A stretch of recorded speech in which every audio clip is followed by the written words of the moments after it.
Nagmalampuson ang pagbukas sa klase sa mga pampublikong tungaan sa Central Visayas. Sayranta ang detalye sa report ni Alan Domingo.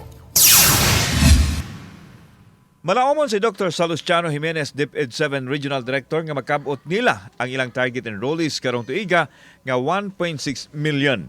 Sa pagkakaroon, 1.4 million na ang ilang natala nga nagpa-enroll sa mga tunghaan samtang nagpadayon usab ang enrollment. Gipasabot ni Dr. Jimenez nga mahinungdanon kaayong masayran ng daan kun pila ang mga enrollees kay mausab kini ilang basihan sa pagkuha sa mga gikinahanglan sa mga tunghaan, lakip na ang mga magtutudlo. Kung magpa-enroll nga humana ang nagsugod ng klase, so there is a possibility nga ang kani nga mga enrollees dili ma-counted sa ato ang budget. Samtang ipahibaw sa DepEd official nga malampuson ang ilang pagbukas sa klase tungod usab sa kooperasyon sa tanang mga stakeholders.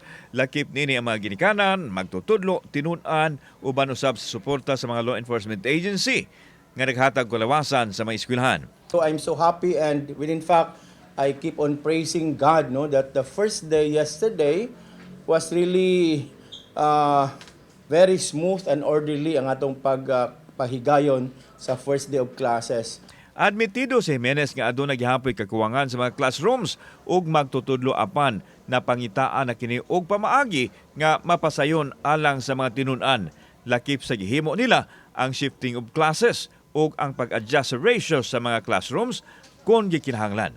Kauban si Clover Lumayag, ako si Alan Domingo. Balitang Bisdak.